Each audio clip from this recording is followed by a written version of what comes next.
사람들에게는 자기 본명 이름이 있습니다. 그렇죠? 그리고 본명 말고 별명 이름이 또 있습니다.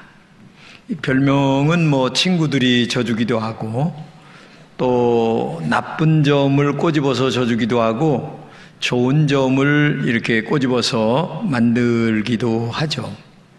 좋은 점을 이렇게 얘기할 때에는 기분이 좋죠. 근데 나쁜 점을 이야기할 때에는 굉장히 기분 나쁘기도 합니다. 아마 여기 계신 분들 중에도 옛날에 별명을 갖고 계셨던 분이 아마 있을 겁니다. 그래서 내 별명은 애들이 어떻게 되게 그냥 나쁘게 쳐줘가지고 기분이 나쁘다 이런 분도 계실 것이고, 좋은 별명은 아마 추억에 남는 그런 그 별명도 있을 겁니다. 제가 오늘 글을 보니까 고등학교에 갓 대학을 졸업한 여자 선생님이 부임을 했습니다. 부임을 하고 나서 이제 반에 처음 들어가서 아이들한테 내가 어떻게 이야기를 할까 생각을 하다가 이렇게 얘기를 합니다. 여러분, 제 별명이 뭔 줄 아세요? 내가 대학교 다닐 때 살모사예요. 그러니까 함부로 얘기했다가는 나한테 죽어버려요. 그러니까 한 놈이 뻘떡 일어나는데 이름이 뭐냐면 흥국인데, 선생님, 제 별명은 뱀을 잡아먹는 땅꾼입니다. 그러니까 아이들이 킥킥 웃으면서 에이쿠, 흥국이한테 걸리면 큰일 나는데, 잡히면 뱀술 되는데 아이쿠 큰일 났네. 이러니까 이 여자 선생님께서 하신 말씀이, 가만히 있다가 그래요? 나는 뱀술도 다 마셔버립니다. 그러니까 이제 아이들이 조용하게 됐다고 하는 그런 우스꽝스러운 얘기입니다만은, 여러분, 그 사람의 그 별명이라는 게 굉장히 재미있는 이야기가 있습니다. 오늘 본문에 보면 별명 이야기가 나옵니다. 예수 믿는 사람들을 그리스도인이다 이렇게 얘기합니다. 근데 그 그리스도인이라고 한 말이 처음으로 불릴 때에는 별명이었어요. 좋은 뜻에서 불려진 게 아니고 나쁜 뜻에서, 조롱거리로 이렇게 불려진 것이 그리스도인이었습니다. 이 말을 부르게 된 이유가 뭐냐면, 비기독교인들이 예수 믿는 사람들에게 저놈들은 그리스도에게 속한 놈들이야 이런 의미로 부르게 된 거예요. 그러니까 좋은 뜻으로 부른 게 아니죠. 한마디로 얘기하면, 자기가 유대인의 왕이라고 하다가 십자가에 매달려 죽은 사람들을, 그 죽은 사람 예수라고 하는 사람을 따라다니는 놈들이야 이런 뜻이에요. 그러니까 십자가에 죽은 그리스도를 따르는 무리, 이런 의미가 있는 거죠. 오늘날에는 그리스도인이란 말이 뭐 이렇게 부끄럽지가 않죠. 근데 그 당시는 그러한 조롱의 말로 불려지게 된 것이 그리스도인입니다. 제가 교회 처음 나갈 적에 이제 좀 부끄러우니까 쪽복음에 요만한 거, 새파란 거 있잖아요. 기도원에서 나온 거. 여기 뒷주머니 있다 넣고서 이렇게 다녔어요. 어디 갔다 오냐? 그렇게 하면 저기 이제 이렇게 얘기를 했습니다. 근데 제가 정말 예수님을 만났어요. 성령 충만하고, 그래서 성경을 바꿨습니다. 조그만한 게 아니고 큰 걸로다가. 그리고 어떻게 다니냐면 옆에다 딱 끼고 이렇게 다닙니다. 자랑스럽게. 어디 갔다 오냐? 교회 갔다 오는 거 모르냐? 딱 이제 이렇게 얘기하는 거죠. 너도 교회 갈래? 그래, 나하고 같이 교회 가자 하면서 이제 이렇게 적극적으로 바뀌어졌어요, 제가. 이런 것들이 저의 옛날 신앙인데, 정말 십자가에 돌아가신 예수 그리스도가 너무나 자랑스러웠고, 그리고 또 내가 그리스도인이 되었다고 하는 것 자체가 너무나 자랑스러웠기 때문에 굉장히 자랑스럽게 이렇게 얘기를 했던 것이 기억이 납니다. 그러면 오늘 본문에 이제 다른 사람들이 당신은 그리스도인이다 이렇게 말하는데, 이 말의 의미가 뭔가를 한번 생각해 보려고. 첫째는 소속의 의미가 있습니다. 그리스도인이라고 하는 원래의 뜻은 그리스도를 따르는 사람, 그리스도에게 속한 사람, 그리스도와 함께하는 무리, 그리고 그리스도와 함께하는 당, 이런 뜻입니다. 지금은 너무나 자연스럽게 부르지만 그 당시에는 이 말을 함부로 얘기하기가 힘들었어요. 왜냐하면 그리스도인 하게 되면 아주 이방 사람처럼 취급하는 그 시대였으니까. 그 당시 오늘 본문 첫 번째 절에 얘기하기를 이렇게 얘기합니다. 스데반의 일로 일어나 환난으로 말미암아 흩어진 자들이 말씀을 전하는데 이렇게 얘기합니다. 그러니까 스데반 집사가 돌에 맞아 죽어요. 그러니까 얼마나 핍박이 심했나를 여러분 가히 짐작이 가죠? 그러니까 이 사람들도 예루살렘에서 그런 일이 벌어지니까 안디옥으로 도망간 거예요. 살려고. 그런데 중요한 것은 살려고 도망가서 숨어 사는 게 아니고 거기 가서도 흩어졌지만 그 다음에 말씀을 전했는데 이렇게 나옵니다. 그러니까 가만히 있는 게 아니에요. 예수를 전하는 거예요. 계속 예수 전하는 거예요 또. 그러니까 이 사람들이 예수를 하도 전하니까 하는 말이 저놈들은 에이그 그리스도에게 속한 놈들이야. 조롱하는 말로 붙여진 것이 바로 그리스도인이었다. 근데 놀라운 사실은 이렇게 조롱거리로 들려지던 그리스도인들이 전하는 말씀을 듣고 이 안디옥 교회가 얼마나 많은 사람들이 몰려드는지 모르는 거예요. 그러니까 한마디로 얘기하면 나도 예수 믿겠다 이런 사람들이 몰려오는데 오늘 본문에 보게 되면 수많은 사람들이 주께 돌아왔다. 한마디로 얘기하면 폭발적인 전도가 일어났다. 수많은 사람들이 안디옥 교회에 모였어요. 근데 그때 안디옥 교회를 담임하고 있던 사람이 누구냐면 바나바였습니다. 바나바가 혼자 목회하다가 너무 많이 폭발적으로 전도가 되니까 멀리 있던 사울을 말하자면 바울을 이제 모셔옵니다.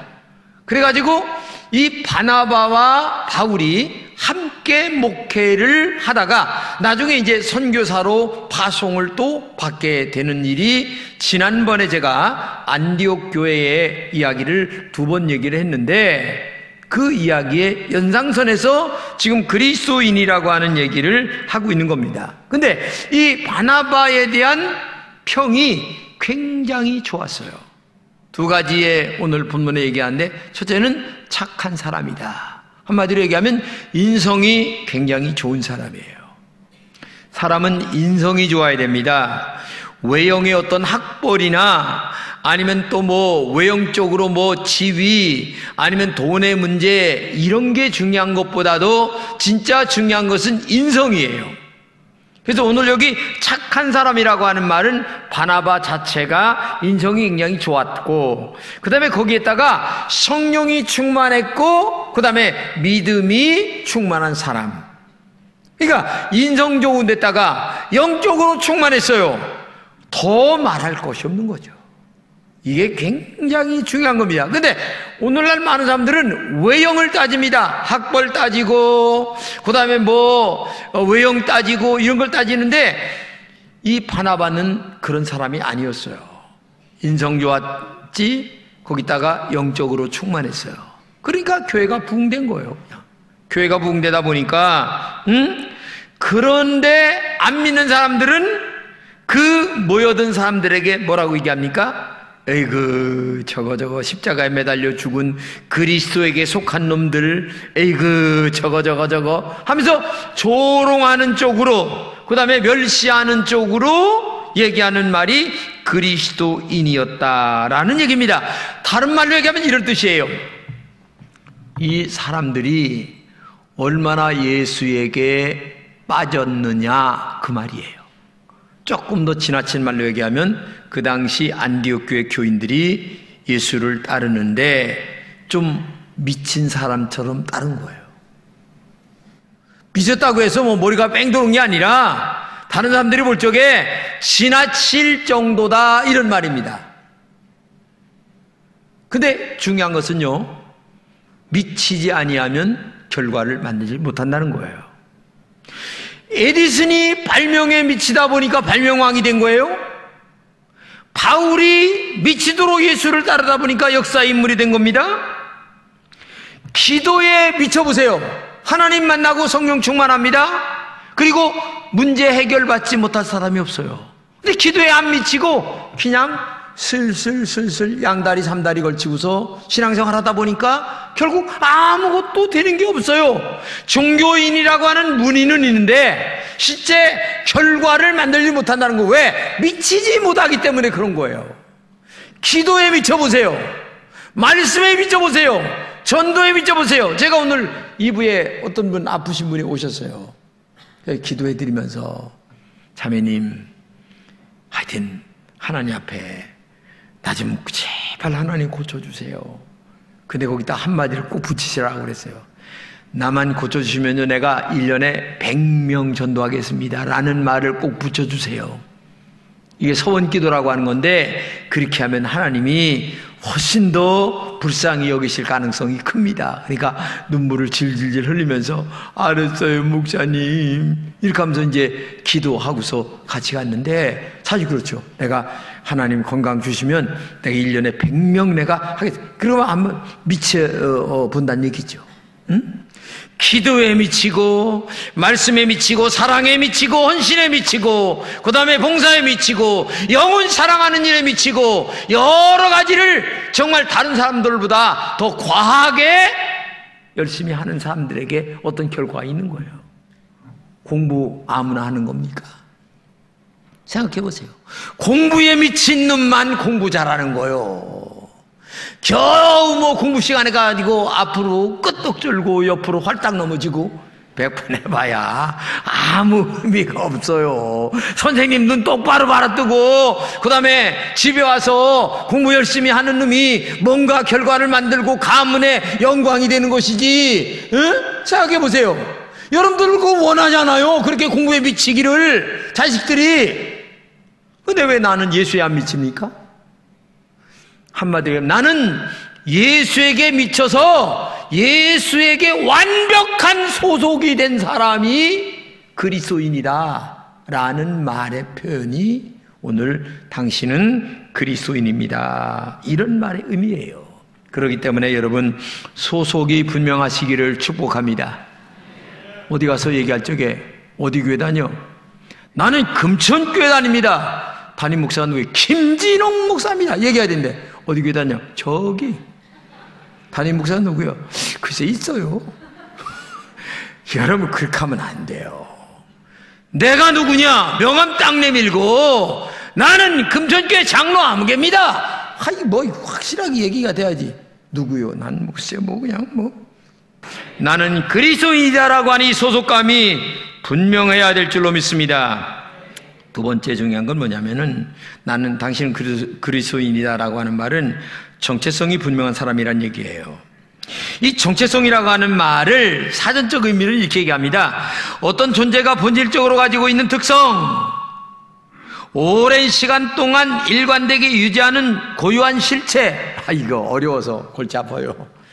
이런 말 할 필요가 없어요. 정체성이라는 말을 한마디로 뭔 줄 아세요? 이런 말입니다. 나는 그리스도인이야 이런 말이에요. 쉽게 얘기하면 그런 말이에요. 근데 이 말이 환경이 어렵든 환경이 좋든 나에게 유익이 있든 유익이 없든 상관없이 나는 그리스도인이야, 나는 금전교회 교인이야, 이런 얘기를 어디 가든지 확실하게 할 줄 아는 사람이 정체성이 분명한 사람인 줄로 믿습니다. 여러분, 근데 오늘날 우리 사회가 이런 이야기를 하도록 만들질 않는다는 겁니다. 제 얘기가 아니에요. 폴란드의 사회학자인 지그문트 바우만이라고 하는 사람은 그에 져서 방황하는 개인들의 사회라는 책에서 이렇게 얘기합니다. 오늘날은 정체성을 추구하는 사람들을 갈라놓고 고립시킨다 이런 말을 해요. 이 말이 무슨 말이냐 하게 되면 자기 정체성을 지키도록 우리의 주변의 환경이 그렇게 녹록하지 않다는 얘기입니다. 여러분, 옛날에 일제 감정기 시대에 신사참배가 그랬습니다. 신사를 강요합니다.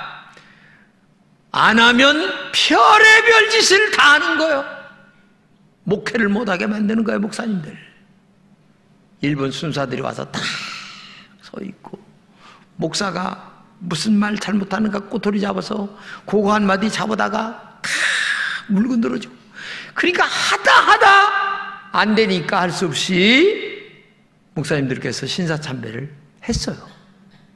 근데 주기철 목사님은 나는 죽어도 못한다, 순교했어요.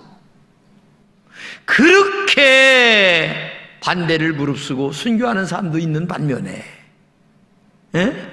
어떤 사람들은 목숨 부지하느냐고 아멘 아멘 아멘 네네네네네네 하다가 그냥 죽는. 그래서 우리나라 그 역사를 보게 되면 신사참배에서 감옥에 안 간 사람하고 신사참배에 안 한 사람, 감옥에 간 사람들하고 나중에 나와서 싸워.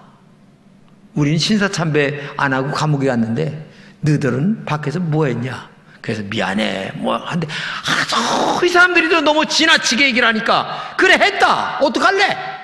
이렇게 가지고 싸워서 교단이 갈라지는 경우. 우리나라 역사가 그래서 갈라지는 거예요.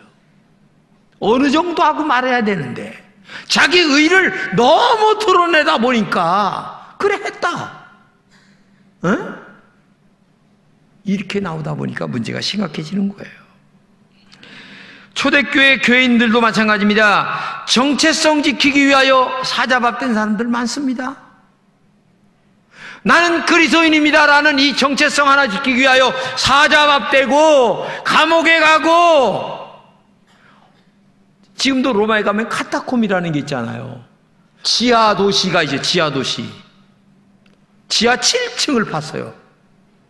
그래서 물고기를 딱 이렇게 익수수라고 하는, 익수수라는 이 그림을 딱 그리면 이게 암호야. 암호를 갖고서 지하 도시로 들어가는 거야. 그걸 그릴 줄 모르면 너는 짝퉁. 그래서 안 들여보내. 우리가 순례 가보면은 거기를 갑니다. 이야, 어떻게 지하 7층이야. 거기서 평생을 살다가 거기서 죽어서 장사 지낸 무덤까지 지하에 있어요. 아니, 어떤 사람들은 그렇게 정체성을 지키기 위하여 애쓴 사람도 있는 반면에 어떤 사람은 너무 쉽게 믿어. 양다리, 삼다리, 오다리 다 걸쳐. 술 먹고 담배 먹고 주일 성수에 대한 개념도 없어. 11조에 대한 개념도 없어. 그저 아무거나 난 내가 육신이 원하는 대로 따라다니면서 신앙생활 하다가 또 하나님 앞에 가서는 또 상 받고는 싶은 마음은 또 있고. 어떻게 예수 믿는다는 거야 도대체? 나는 그리스도인입니다. 이 말이 얼마나 중요한가를 알아야 돼요. 여러분, 서울에 소망교회 있잖아요. 곽선희 목사님이 개척했습니다. 곽선희 목사님, 제가 학교 다닐 적에 몇 학기 강의 들었어요. 그분이 이렇게 얘기를 해요. 우리 아버님은 순교에 당했습니다. 그러면서 하는 말이, 자기가 어렸을 때인데 공산당이 들어왔다는 거야, 자기 집에. 그러니까 아버지가 그걸 눈치채고 빨리 뒷문으로 이렇게 뒷산으로 이렇게 도망을 치게 해서 자기가 뒷산에 가서 이렇게 숨어서 자기 앞마당을 이렇게 바라보니까 세상에 공산당이 아버지 예수 믿는다고 총으로 그냥 마당에서 쏴 죽이는 걸 봤다는 거예요. 그리고 자기는 몰래 도망쳐가지고 남한으로 와서 목사가 된 거예요. 그래서 소망교회라고 하는 큰 교회를 만들었는데, 웬만하면 왼수 갚는다고 할 거 아니겠어요? 근데 이 북한에다가 과학기술대학을 세웠어요. 그래가지고 얼마나 돈을 많이 퍼줬는지 알 수가 없을 정도예요. 그런데도 돌아오는 것은 아무것도 없어요. 여러분, 이렇게 공산당이고, 이것이 신앙인의 정체성이에요. 프랑스의 종교학자인 깔뱅은 이렇게 얘기합니다. 하나님에 대한 지식 없이는 나 자신에 대한 지식이 없다. 다른 말로 뭡니까? 하나님을 바르게 알지 않는 한 내 신앙에 대한 정체성을 지키기가 어렵다는 거예요. 또 하나님을 바르게 알아도 아까 얘기한 것 마냥 우리 사회가 목숨을 위협하죠. 돈을 위협합니다. 지위를 위협해 옵니다.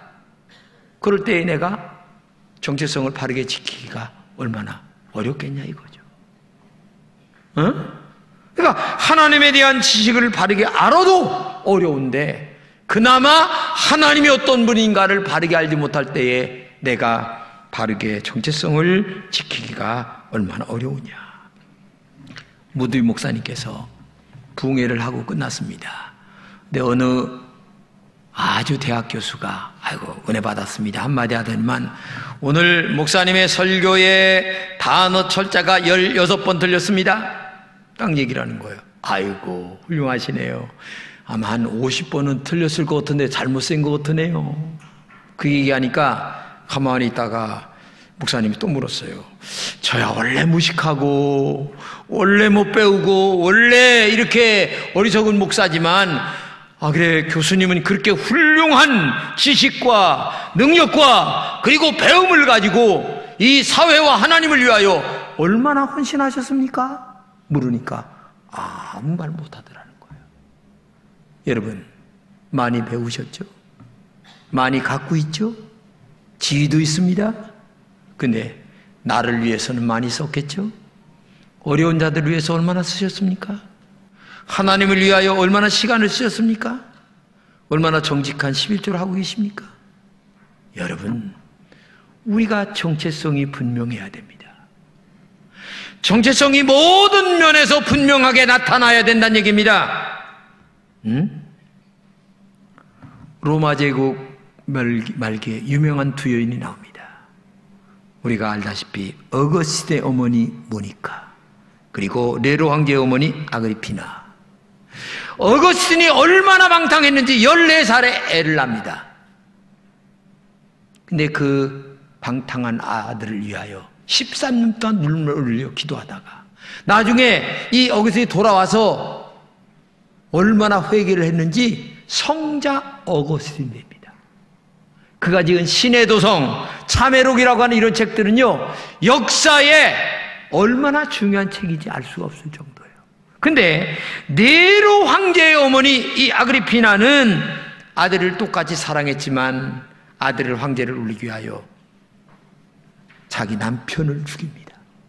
그 황제를 올렸다가 나중에 아들한테 또 엄마가 죽습니다. 결국은 나중에 네로도 비참하게 죽습니다. 이게 역사예요. 똑같이 사랑한다는 개념은 같은데 방법론에 있어서 그러니까 어떤 방법론으로 자기 자신을 사랑하느냐라고 하는 그 방법의 정체성에 대해서는 이렇게 차이가 큰 거예요. 그렇기 때문에 오늘도 여러분과 제가 내가 그리스도인이다 라고 하는 이 말 속에는 두 가지 의미가 분명하게 있는 겁니다. 하나는 나는 소속의 의미가 예수에게 분명히 속한 사람이다. 또 하나는 나는 그리스도인이다 라고 하는 이 확실한 정체성을 가지고 이 험악한 세상에서도 죄악에 물들지 않는 하나님의 사람들이 되어야 된다는 얘기예요. 마치 바다에 있지만 바다의 고기가 짜지 않아 우리가 회로 먹을 수 있는 것처럼 이 엄청난 죄악의 세상에 죄악의 바다에 우리가 살고 있지만은 이 죄악의 바다에 물들지 않고 정말 믿음으로 나는 그리스도인이라고 하는 정체성 이것을 분명하게 가지고 살아가는 우리 금천의 공동체가 되시기를 주님의 이름으로 축복합니다.